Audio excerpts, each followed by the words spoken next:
我原本都唔係咁想錄第三集㗎啦，不過我發覺呢，無論係我開工定係放假出去消遣，去搭人哋車呢，都發覺其實如何做好服務呢個話題，都仲有好多嘢可以講。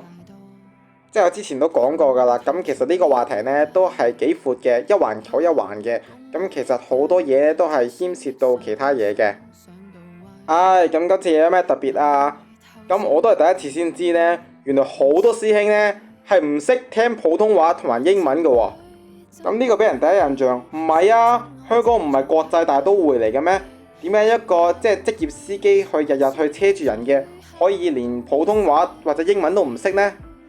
即係我哋巴士上面或者係路上面嗰啲咩指示啊、路牌啊，都係有繁體中文同埋英文噶嘛。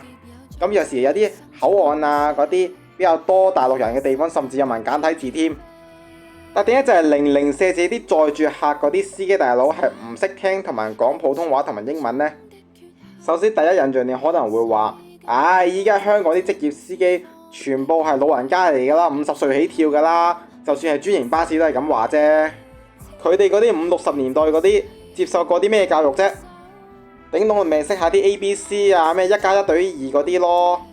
你點可以期望佢用流利嘅普通話或者係英文去對啲乘客去溝通呢？相反，對於我哋呢啲90後、00後，阿豬阿狗都讀到中六啦，係咪？由我哋小一至中六期間，幾渣都會識一啲即係英文同普通話一啲生字啊，同埋一啲即係説話技巧等等啦。所以呢啲基本嘅溝通呢，都係冇問題嘅。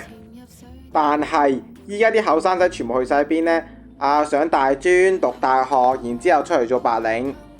雖然近排盛傳呢，就即係失業率高咗啦嚇，咁有好多即係揾唔到工，要做翻藍領。但儘管如此，你邊度會見到一個20幾歲嘅僆仔去無啦啦去考車長嗰啲啊？當然我例外啦。唔知唔覺越講越遠啦，翻嚟啦。即係總而言之，即係職業司機呢啲工作，即係無論依家咩情況都好，都係即係老人家去做噶啦，後生人都唔願意入行噶啦。咁我近排遇到嘅事情係咩呢？咁就有個乘客上車，咁就問呢架車又係經唔經邊度啦。咁個客用普通話講喎，咁其實架車係經嗰個目的地嘅，但係偏偏個司機呢就唔識聽普通話，咁就叫個客去重複一次，佢又想去邊度。咁個司機都係聽唔明喎，咁最後要搞到呢，係我自己親自出手去指點佢呢架車係經佢去嗰個站嘅咁樣，即係成件事好尷尬咯。仲要佢係掛牌佬嚟㗎，我成日搭佢車嘅，即係連掛牌佬都唔識聽同埋講佢嗰條線經嗰啲站嗰啲站名，我真係覺得好詫異咯。即係我覺得你唔識讀個英文站名，我都覺得算啦，但係普通話喎。我真係想像唔到有幾唔讀書先至會唔識讀嗰啲站名咯。仲要嗰日嗰個司機呢，佢都唔算係特別老派，應該40歲左右咋喎。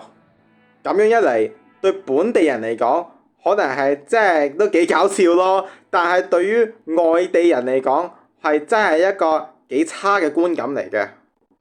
Suppose 你係掛牌佬嘅，我甚至退一萬步，當你係嗰啲完全唔讀書嗰啲人，你日日聽埋嗰啲報站。唔識讀都變識讀啦，係咪啊？仲有一個可能就係佢真係覺得佢嗰條線係完全係得本地客同熟客，係完全唔會有外地嘅乘客嘅，所以佢哋咪冇留意呢啲嘢咯。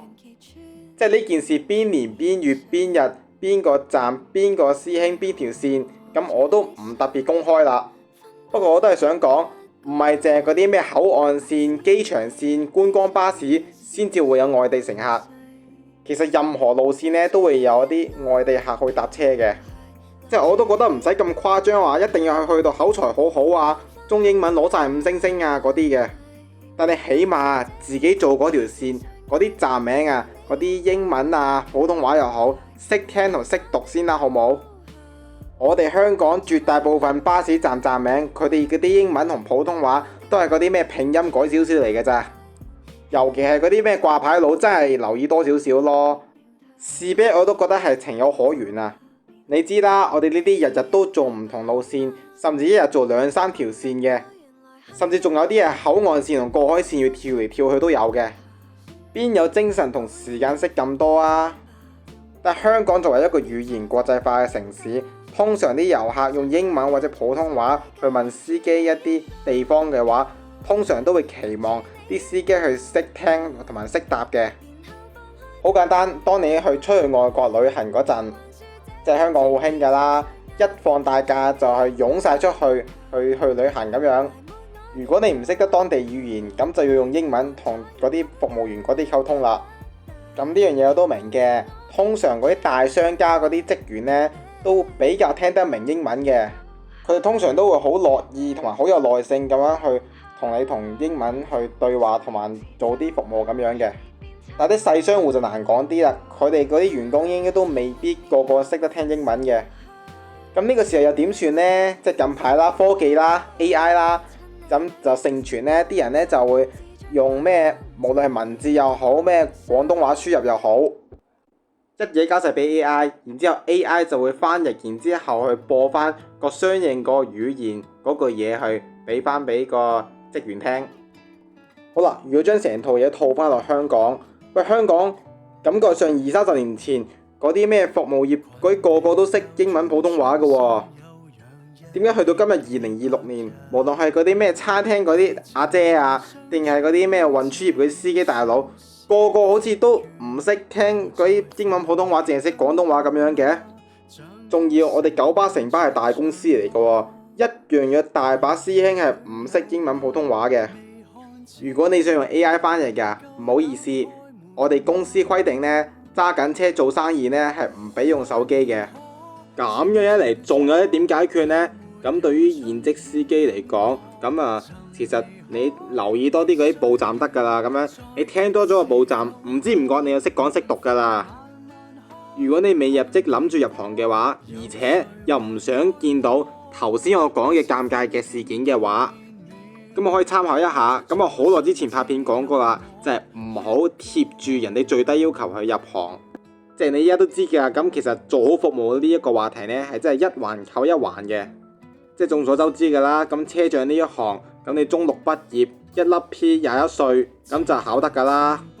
雖然我都係21歲一粒 P 就開工嘅，不過大家冇亂咁學我㗎嚇，我至少都有即係 P 牌期間係揸過私家車嘅。所以我覺得條底線應該係起碼都大專或者係副學士畢業啊。